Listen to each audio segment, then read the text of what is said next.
Χιλιάδες χρόνια μες στην Αθήνα στέλναμε βαγόνια με παοξίδες, ελοκομεία και Αθηναίους σαν νοσοκομεία. Μεγάλε ΠΑΟΚ η δύναμή σου, είμαστε εμείς οι χιλιάδες οπαδοί σου. Κι του Παπάλη, πάνε Καζάνι, κάμω το Σύνταγμα και το Πασαλιμάνι. Παοκ λέω, πέφτει πουτάνα την Αθήνα θα το λέω.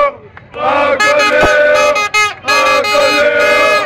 μακάρι να ξέρα τι πίνω και τι λέω.